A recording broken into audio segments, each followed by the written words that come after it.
Magandang gabi, Pilipinas. Sa Frontline tonight.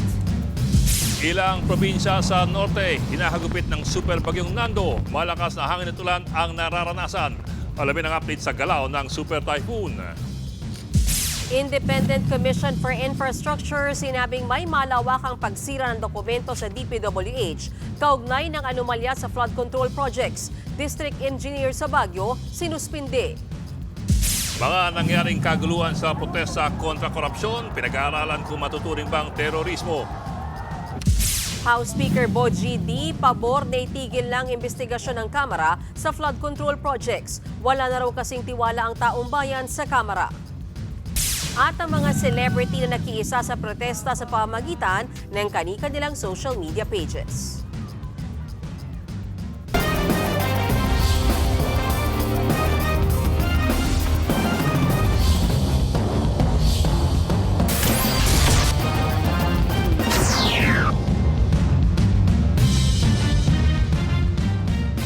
Nananalasa pa rin sa Northern Luzon ang super bagyong Nando na naglandfall sa Panaitan Island sa Calayan, Cagayan. Hindi pa man yan nakakalayo, may isa na namang nagbabadyang bagyo sa bansa.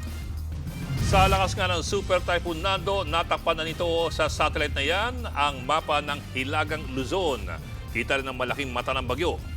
Huling na mata ng super typhoon sa layong 85 kilometers west-northwest ng Calayan, Cagayan.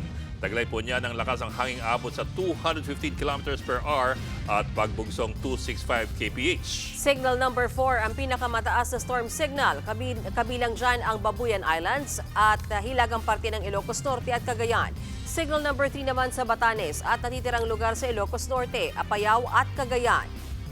Bukas, posibleng lumabas ng Philippine Area of Responsibility ang super bagyong Nando. Pero ayon po sa Pag-asa, tumaas naman ang tsansa na maging bagyo ang LPA sa Silangan. Tatawagin niyang bagyong Opong. Ayon po sa Metra, tatawagin ng nagbabadyang bagyo ang Southern Luzon, kaya't maghanda po tayong lahat. Nagpatupad ng forced evacuation sa mga lugar na malapit sa dagat at ilog sa Cagayan dahil sa bagsik ng super bagyong Nando. Sa ilang lugar, halos zero visibility sa tindi ng pagbuhos ng ulan at hambalos ng hangin. Nasa frontline ng balitang yan si Mon Gualvez. Kung kailan kasarapan ng tulog ng iba, dito naman nagsimulang maramdaman ang hagupit ng Super Typhoon Nando sa Apari, Cagayan bandang 1:00 ng madaling araw kanina. Ang mga puno halos matumba na sa lakas ng hangin. Sinabayan pa ito ng matinding buhos ng ulan. Pagliwanag, mas nakita ang tindi ng super bagyo. Galit na galit ang dagat. Naglalakihan din ang mga along humahampas sa pampang. Halos mag-zero visibility pa nga sa lugar, dala naman ng ulan. Dahil sa pinagsamang lakas ng hangin at ulan, parang blade na humihiwa kada patak ng tubig na tatama sa balat o sa katawan. Ganito ang sitwasyon dito sa may baybayin kung saan halos kapantay na ng Cagayan River itong bahagi ng kalsada. Bandang tanghali, agad iniutos ng Apari LGU ang forced evacuation sa mga nakatira malapit sa dagat at ilog. Hindi ho kami makakapag-rescue pagka malakas na ma-overflow yung bahay nila, ma-wash out ng tubig, kasama sila. It will create more damage. May mga casualty tayo pag ganun. Kahit malakas ang ulan, pinilit ng mga rescuers na bitbitin at akayin ng mga inilikas na residente. Malailog na rin kasi ang mga palayan at daan sa lugar. Karamihan sa mga stranded, mga bata at senior citizens. Kakawa po yung buhay namin, yung bahay namin maliit lang po. Saka puro, lang po siya, galba. Tapos yung pag tumayab sila, paano na kami? Maliit lang bahay namin, baka matumba at saka tumayab sa hangin. Yung tatakot ako. Sa tala ng Cagayan PDRRMO, higit 2,000 pamilya o lampas 8,000 residente ang lumikas sa buong probinsya dahil sa super bagyo. Tuloy-tuloy naman ang pamamahagi ng pagkain at gamot. Inabot na nga rin ng tubig pati ang pier sa Apari. Hindi na halos makita ang daanan matapos nang pumantay sa Cagayan River. Dahil pa rin sa Super Typhoon Nando, napilitan na magsara ang halos lahat ng establishmento sa sentro ng bayan. Nagmistulang ang ghost town ng ilang kalsada. Sa bayan naman ng Santa Ana, tila sumisipol ang hangin sa lakas ng paghampas nito sa mga puno't kabahayan. Habang ang mga iniahong bangka, inabot na rin ng tubig. Nagbabalita mula sa Frontline, Mon Gualvez, News 5. Malakas na hangin at ulan din ang naranasan sa iba pang probinsya sa norte dahil po sa Super Typhoon Nando. Halos mawash out ang ilang gamit at may nanalasa pang buhawi. Nasa frontline na balitang yan si Reniel Pawit. Sumisipol ang hangin sa Sabtang, Batanes. Sinabayan pa yan ng malakas na ulan. Naglalakihang alon naman ang gumising sa mga residente malapit sa Boulder Beach sa bayan ng Basco. Pick up kasi zero visibility na yun. Hindi naman tumuloy sa biyahe ang motoristang ito dahil zero visibility sa daan sa Ivana bunsod ng walang tigil na ulan maghapon. Tumungtong sa signal number 5 ang Batanes dahil sa super bagyong Nando. Ayon kay Father Joel Padua ng Sabtang, nakapaganda ang kanilang lugar sa pagdating ng Super Typhoon Nando. Mas malakas po yung last year, pero konti lang po ang difference. Problema po kasi ang comparison last year, medyo hindi kami nakapag-prepare ng earlier. Pero ngayon po kasi talagang 2 days before, talagang in-anticipate na po namin yung situation. Halos ma-wash out naman ang mga gamit sa bahay na ito dahil sa matinding hangin sa Santa Maria, Ilocos Sur. Rinig ang nagsisigawan at nag-iiyak ang residente. Sa barangay Maynganay sa kaparehong bayan may namuuna mang buhawi. Nakakatakot din ang hangin sa Santa Ana, Cagayan. Matapos ang delubyo, natanggal ang bubong ng ilang ari-arian. Halos umapaw naman ang Chico River sa Bontoc Mountain Province dahil sa walang tigil na ulan. Ayon sa NDRMC, mahigit 4,000 pamilya ang nailikas sa iba't ibang probinsya bago pa man manalasa ang super bagyo, partikular na sa Cagayan at Ilocos Region. Nagbabalita mula sa Frontline, Reniel Pawid, News 5.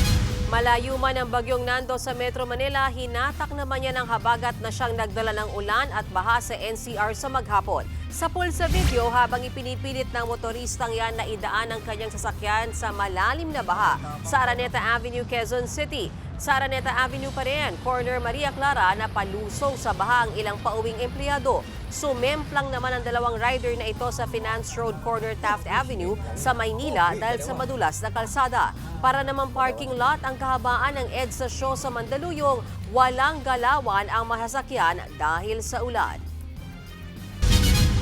Sinuspinde ng 13 araw ang district engineer ng Baguio dahil sa umunoy pandodoktor at pagsira niya sa mga ebidensya tungkol sa flood control project. Nasa frontline na balitang yan si Reniel Pawit. Sinira at dinoktor ang mga ebidensya. Ganito raw ang ginawa ni Baguio District Engineer Rene Zarate sa mga dokumento ng DPWH na may kinalaman sa mga anomalyang flood control at iba pang infrastructure project ng pamahalaan. Ayon yan sa investigasyon ng Independent Commission for Infrastructure o ICI. Kasunod din yan ang pagpayag ng Senate Blue Ribbon Committee na payagang makalaya saglit ang nasasangkot sa issue na si dating DPWH District Assistant Engineer Bryce Hernandez para kumalap ng mga ebidensya. I received a report from Mayor Benji Magalong regarding suspected tampering and maybe even destruction of documents in the Baguio City District Engineering Office. Dahil dyan pinatawan na ni Public Works and Highway Secretary Vince Dizon si Zarate ng preventive suspension sa loob ng 30 araw. Binigyan din siya ng 3 araw para sagutin ang mga tanong sa kanya na may kinalaman sa gross neglect of duty at iba pang reklamo. Kinondena naman ng ICI ang paninira at pagmamanipula sa mga nasabing dokumento. Posible raw na maharap sa kasong administratibo at kriminal ang mapatunayang sangkot dito.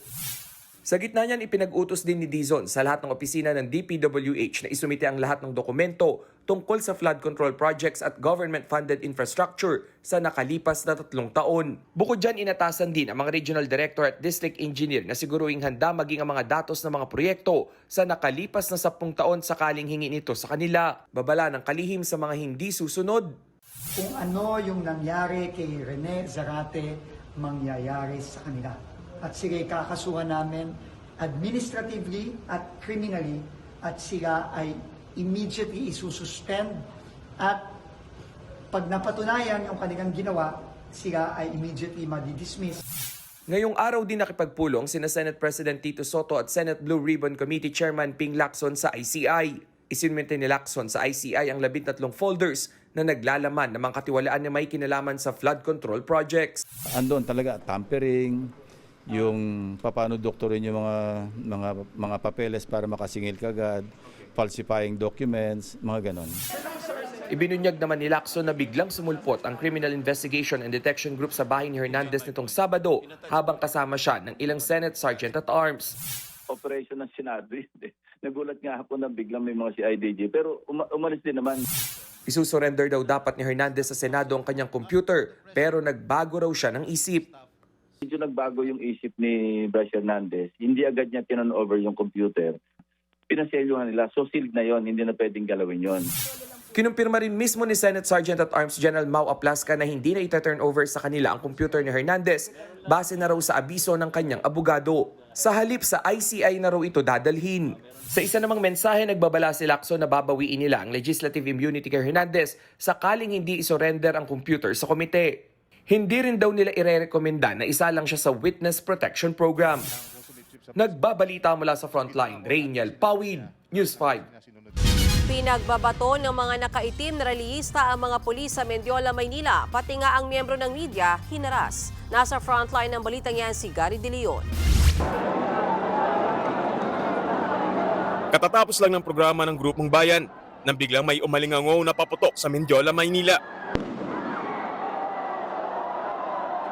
May mga namato mula sa mga relihistang nakaitim at may takip ang mukha. Sinugod nila ang barikada ng pulis sa Mendiola Bridge. Ito ang daan papasok sa Malacanang. Gumanti naman ng water cannon ng mga pulis. Nagpakawala rin ng tear gas. Pero gigil na gigil ang mga kabataang relihista. Binaklas nila ang barikada. Muntik pang matibag ang puwersa ng mga kapulisan. May mga nakuyog at pinagmumura. Ang ilang rallyista umawat, pero ang mga lalaki nakatakip ang mukha, hindi natinag. Doon sa kabila, napasok na yung loob sa kabila.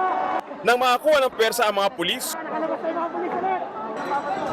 dito na nagsimula ang habulan at pwersa ang pag-aresto sa mga nagpoprotesta. Numbered kanina ng mga rallyista, yung mga pulis ay nakakuha sila ng augmentation team at ngayon ay sila naman ang umahabol sa mga rallyista para tapusin na yung panggugulo ng mga ito. No? Halos 1 oras na yung batuhan at molotov bomb na nangyayari pero patuloy pa rin yung lakas ng loob ng mga rallyista na labanan yung mga pulis. Binagpog nila yung tao. Wawa. Ang lalaking yan, tinadyakan at pinagpapalupa ng mga pulis. Gandong mga pulis sa atin. Ganyan. Dumating din ang SWAT at hinabol ang iba pang kabataang nakatakip ang mukha. Pero ang mga nahuli, napagkamanan lang daw sila. Naghiwalay mo yun eh. Pati na nyo. Anong kaso ko? Anong kaso ko? May karapatan ako, sir. Nagkalat naman ang dugo sa kalsada. Dumating sa gulo si DILG Secretary John Vic Remulla. Sa mga sa buong bayan, sana intindihin nyo kami. Kailangan namin protektahan ang bansa natin na hindi mananaig ng violence. Kinagabihan, dumating ang grupo ng mga maisog at tumalo sa grupo ng iba pang rallyista. Dito na muling sumiklab ang tensyon sa mga pulis. Pinag-initan din ng grupo ang News 5 sa kasagsagan ng live report. Kinuyog, sinigawan, dinuro-duro. Iginigit kasi ng grupo na hindi sila ang nagdulot ng kaguluhan sa lugar na malinaw namang nakasaad sa report ng News 5. Ligtas naman ang aming team.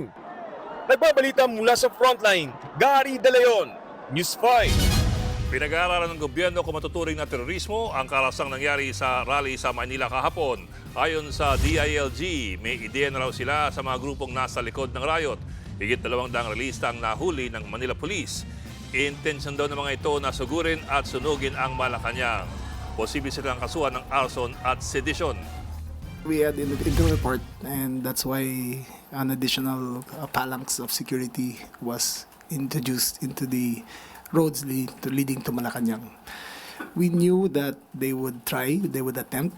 We knew that we had the suspicion that they would use violence.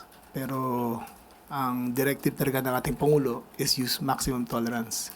We will not allow anarchy to prevail over the government. So, ginawa namin ang lahat. Ayon naman kay Palace Press Officer Claire Castro, nasa Malacanang si Pangulong Marcos habang nangyayari ang rally. Kabilang sa pinaimbestigahan ay ang paglahok ng ilang kabataan sa gulo sa Manila. Sila'y manggulang, dapat alam nila kung nasaan yung kanilang anak. Dapat alam nila kung anong ginagawa ng mga anak nila during the time. At kung mapapatunayan na may pananagutan ang mga minor de edad na ito, definitely dapat kasama po ang DSWD at mga social worker para malaman po ang maaaring nangyari at ang maaaring kinakasangkutan ng mga kabataang ito. Dahil sa masamang panahon, suspendido na po ang pasok bukas September 23 sa maraming lugar sa bansa. Bukod sa pasok sa eskwela, may suspension na rin sa ilang government offices maliban sa mga disaster management services.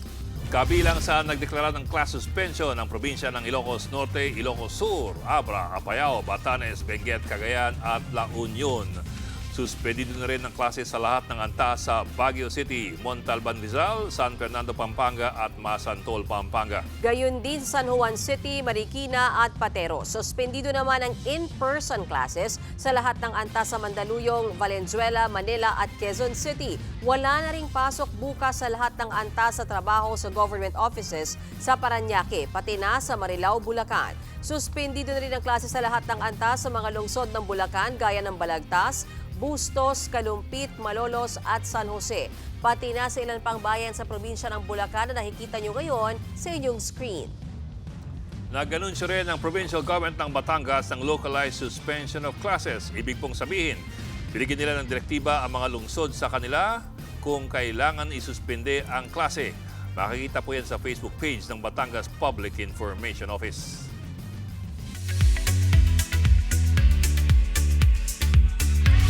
Showbiz tonight na tayo.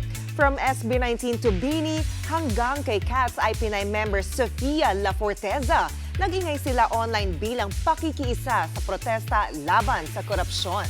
Nasa frontline ng balitang yan si MJ Marfori. Wala man sa mismong protesta, hindi na nahimik online ang ilang personalidad. Gaya ng SB19, sina Pablo at Josh magkasama sa video, singing kapangyarihan at napamura pa. Akala nyo ba ang kapangyarihan ay nasa inyo? Mga Umani yan ang iba't ibang reaksyon. Buwelta ni Josh sa mga nagko-comment na para silang lasing o sabog. Baka kayo yon. Minsan na lang daw sila magsalita at nagpipigil pa. Hindi raw dapat minamak ang mga taong nagkikare sa nangyayari sa bansa. Si SB19 Stel naman, nagpost ng pakikiisa sa mga protesta sa Luneta. Habang si SB19 Ken, nag-My Day ng buhaya na hinuhuli na parang Pokemon. In full support din sa protesta ang Nation's Girl Group na Bini. Kahit nga si Vibe Jock Maxi, napareact. Lalabanan natin ang mga walang puso! Lalabanan natin ang mga walang hiya! Ang mga sakim! Dahil mas makapangyarihan tayo kapag nagsama-saan tayo. Pati ang award-winning actress na si Judy Ann Santos na pa-My Day ng Stop Corruption. Ganyan din ang panawagan ni AJ Locsin na binasag ang kanyang social media hiatus. Hindi rin na nahimik online ang Cat's Eye leader at Pinay na si Sofia La Forteza. Sabi niya, quote-unquote, "My heart is with my people. Even if I cannot be present in today's rally, I am listening. I am aware and I stand with you." Nagbabalita mula sa frontline. MJ Marfori, News 5. More showbiz updates when we return. Susunod, House Speaker Bogie D. Pabor na itigil ang investigasyon sa flood control projects kung siya lang ang masusunod. Malacanang nagpaalala kasunod ng mga nagpaulan ng mura sa gitna ng protesta. At EXO members, tapos na sa military era kaya may comeback.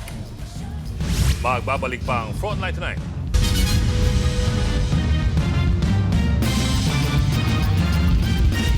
Mga kapatid, Ed Lingaw po, maging maalam at may pakialam sa mga napapanahong balita sa ating bansa. Para sa mas malilimang pagtalakay at paghimay sa mga issue at headlines, mag-follow at mag-subscribe sa social media pages ng News 5.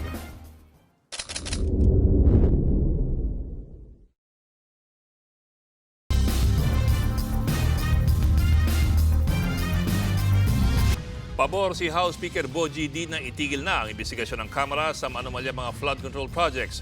Wala na raw kasing tiwala mga Pilipino sa Kamara. Nasa frontline ng balitang yan si Manan Enriquez. Galing mismo kay House Speaker Boji Ding, dapat na raw itigil ng House Infrastructure Committee o Infracom ang investigasyon nito sa mga maanumalyang proyekto kontra baha at iba pang infrastructure project. May trust issue na raw kasi ang mga Pilipino sa kanila. Sa halip, ipaubayan na raw ang investigasyon sa Independent Commission for Infrastructure o ICI. Kung ako lamang ang masusunod yung Infracom, kailangan lahat na ng naka-on ba yung mic mo? Kung ano nangyari dun sa Infracom, kailangan i-submit na namin sa ICI. Total, hindi naman pinaniniwalaan ng ating karamihan ng ating mga kababayan kung ano nangyayari dito sa Infracom. Hindi naman sinagot ni Dee kung may pagdinig pang gagawin ang Infracom. Pero handa naman daw sumunod sa utos ni Speaker Dee ang co-chairman ng komite na si Congressman Terry Ridon. Makikipag-usap daw ang panel sa House Speaker para sa susunod nilang gagawin. Sa gitna naman ng panawagan na lifestyle check sa mga kongresista, pabor si Speaker Dee na isapubliko ang kanyang Statement of Assets, Liabilities and Net Worth o SALN. Dapat din daw ito gawin ng lahat ng miyembro ng Kamara at iba pang kawani ng gobyerno. Lahat dapat talagang makita at maging bukas ang SALN ng bawat isa para sa ganun talagang ipakita natin sa ating mga kababayan at may manumbalik ang pagtitiwala sa atin.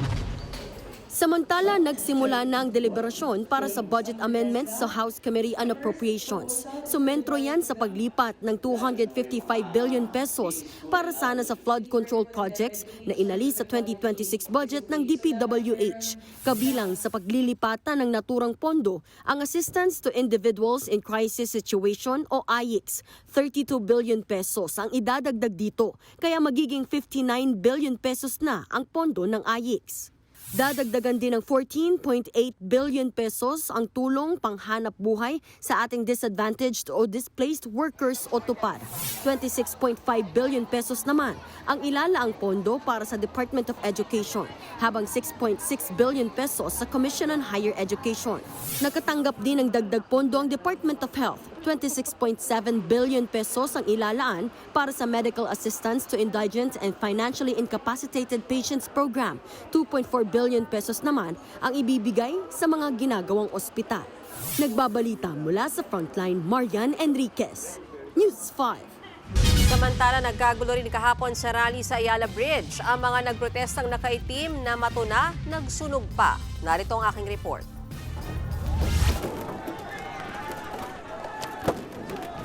Solido ang pananggalang ng mga pulis sa Ayala Bridge sa Maynila, habang agresibong umaatake ang mga rallyistang nakaitim at may takip ang mukha.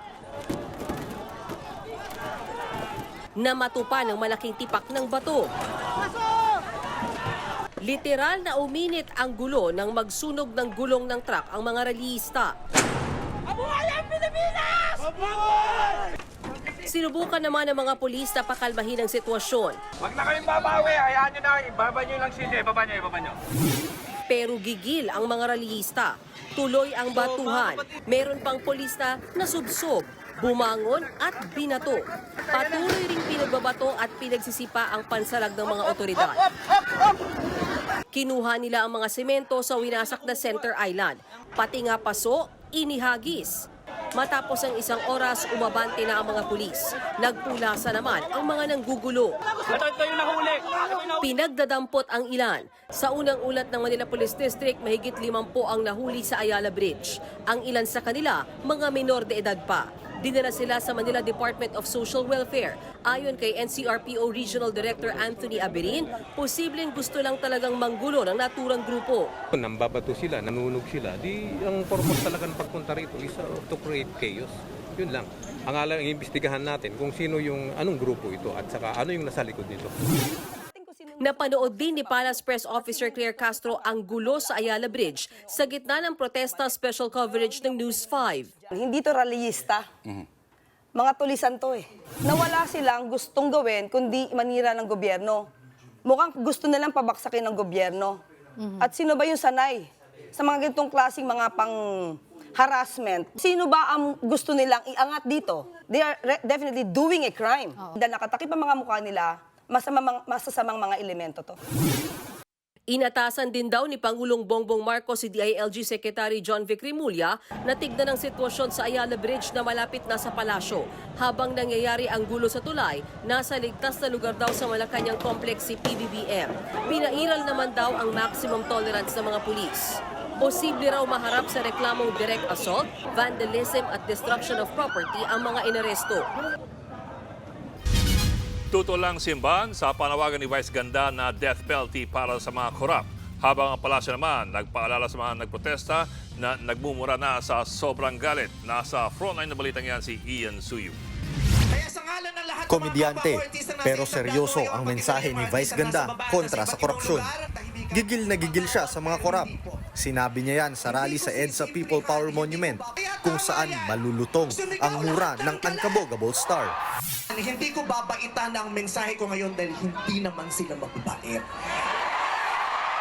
Sa katunayan, mga hayop sila. Ito ang wika ng lahat ng mga Pilipinong ninakawan. Nyo! Nyo!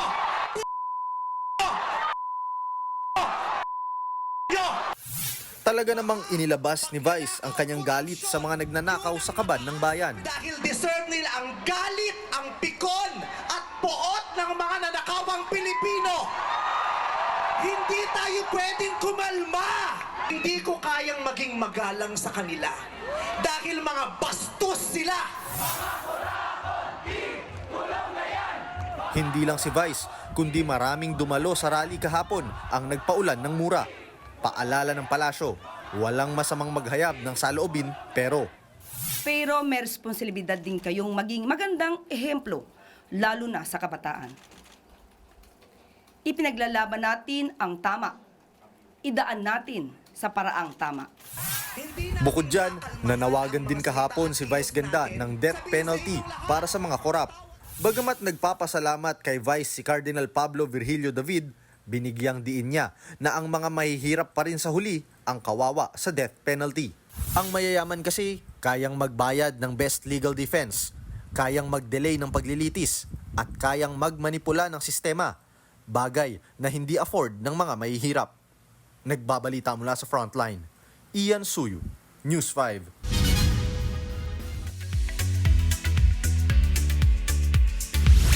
Bumuelta ang voice talent na si Inka Magnaye sa mga nagsasabing tahimik siya sa issue ng korupsyon dahil sa kanyang boyfriend na nagtatrabaho sa DPWH. It's kind of crazy how one post from an anonymous account was all the evidence some people needed to condemn us to a witch hunt. We don't have a collection of luxury cars. I don't have a collection of very expensive bags. We don't take constant, extravagant trips outside of the country. And yet, people are already burning us at the stake. Naka-out of town daw for taping si Inka kaya hindi siya masyadong vocal about the issue. Pero aware daw siya sa nagtrending na anonymous post tungkol sa kanya at sa non-showbiz BF niyang si Matt. Nahaharas din daw sila pareho kaya siya nag-turn off ng comment section sa Instagram. Depensa pa ni Inka, legit taxpayer sila ng kanyang partner at hindi naman daw lahat na nagtatrabaho sa government agency ay korap. Sabi pa niya, hindi naman daw siya totally tahimik sa issue ng flood control projects. Said I've been quiet, but I've not been quiet. I've been posting on Threads about it. I've posted on TikTok about it. I just haven't been as loud about it because I'm mostly vocal about things that I have personal experience in, like colorism, animal welfare, empowering women through self-love, breaking the stigma around mental health, and things like that. At Carlo Aquino at Jasmine Curtis Smith magtatambal sa isang pelikula. Tutok lang mga kapatid dito sa Frontline Tonight.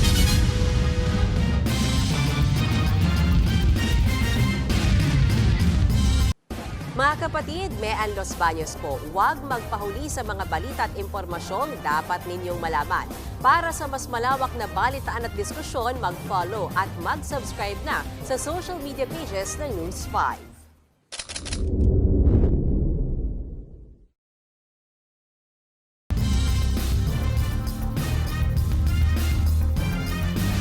Nakahanap na raw ng isang bansa na handang tanggapin si dating Pangulong Rodrigo Duterte sakaling aprubahan ng International Criminal Court ang hinihiling niyang interim release. Yan ang sinabi ni Vice President Sara Duterte nang makipagkita siya sa Filipino community sa Nagoya, Japan kahapon. Hindi tinukoy ng bise kung anong bansa ito. Muli namang iginit ni VP Sara na wala umunong balak magtago at takasan ng ama ang kinakaharap na kaso sa ICC na Crimes Against Humanity kung pansamantala siyang palayain. Ang gusto lang daw ng dating Pangulo ay makauwi sa Davao City. Dahil wala akong pinagkakatiwalaan sa Pilipinas noon na kausapin ko patungkol sa interim release. So ang ginawa ko, kinausap ko yung mga nakilala ko sa ibang bansa dahil sa trabaho ko. Kaya medyo tumagal kami, pero nakahanap din kami ng isang bansa na nagsabi na si dating Pangulong Rodrigo Duterte po ay walang balak magtago. Abangan, rallyistang nagpuntang Mendiola umuwi na may kasamang puting. At EXO member na si Sehun natapos na ang military service. Tuloy-tuloy ang balitaan dito sa Frontline Tonight.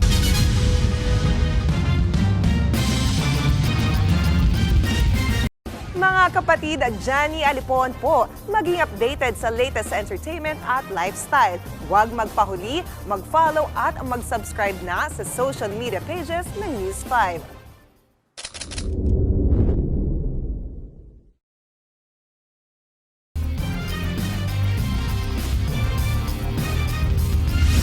Timbog ang isang guro sa pagbebenta ng mga larawan ng test questionnaires sa licensure examination for teachers. Mga customer daw ng mga suspect ang mga test review center at kumikita ng 10,000 piso. Aniya sa Frontline sa balita si Bril Montalvo ng News 5 Mindanao. We are putting you under arrest for violation of the Public Act 5981. Primarily breaking of examination. Hindi na nakapalag ang 29 anyos na lalaking private school teacher nang arestuhin ng mga tauhan ng NBI sa isang public school sa Davao City. Si Sir kasi, nabisong pinikturan ang mga test questionnaire ng licensure examination for teachers o LET. Ang kanyang mga customer, mga review center. Binibili nila yan sa halagang 10,000 pesos. We were not actually expecting that cheating would happen from one of our room watchers. Base sa investigasyon, nagsilbing watcher ang suspect na teacher nang huling idaos ang LET nitong September 21. Dito raw siya nahuli ng isang kapwa watcher nang kunan niya ng litrato ang test questionnaire gamit ang kanyang cellphone. Nabisto ring hindi ito ang unang beses na ginawa yan ng suspect. Kinunan at ibinenta niya rin ang test questionnaire noong LET noong Marso nitong taon. Mariin namang itinanggi ng suspect ang mga paratang. I was caught taking a picture but again, there was no gihalugog nila tanan ang messenger and all. There was no found na transmission of the exam item. So again, it's for my own consumption. Hawak na ng NBI ang suspect na posibleng kasuhan ng paglabag sa Professional Regulation Commission Modernization Law. Maaari ring ma-revoke ang kanyang lisensya bilang guro. Iniimbestigahan din ng NBI ang mga review center na hinihinalang bumili ng litrato ng test questionnaire. Maaari rin silang parusahan. Nagbabalita mula sa Frontline, Bril Montalvo, News 5, Mindanao.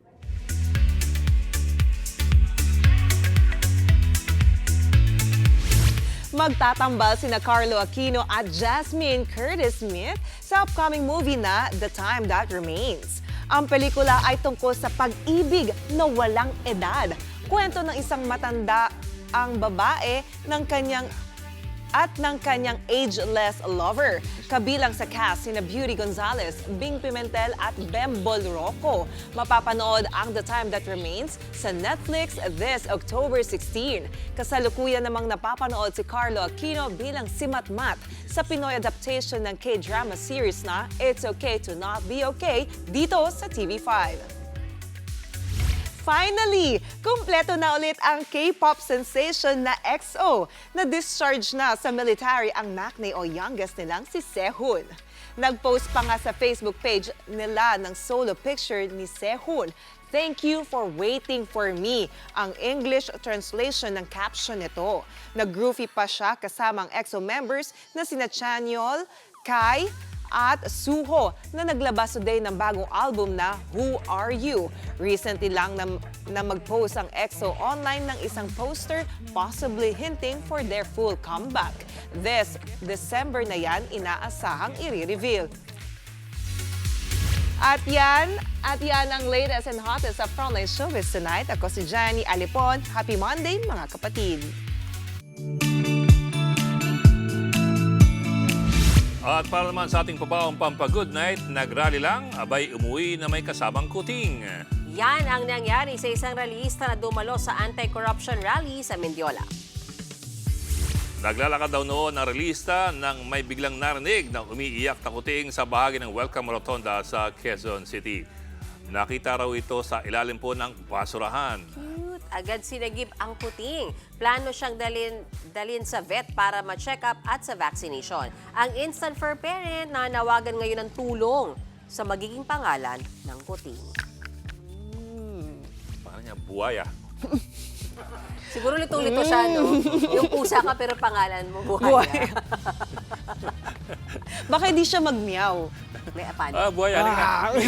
Ang pangit tayo ng buhay. May sariling buhay na naman si Janice sa likod. Sorry, Happy Monday. Monday pa lang. Rawr. Ano naman yun? Sige na, goodbye na nga tayo. Yan po ang 45 minutong pag-imay malagang headlines. Hindi ko na nalaman yung buhaya nagro-roar, ha? Balit at diskusyon para sa paghubog ng matalinong opinyon. Paano kayong totoong buhaya? Meow-meow naman. Kami yung kasangga sa magbabalita. Hindi ko alam. Ako po si Ben Los Mayos Oraseo. Ikaw alam mo. Alam mo si Edling Gao. Magandang gabi.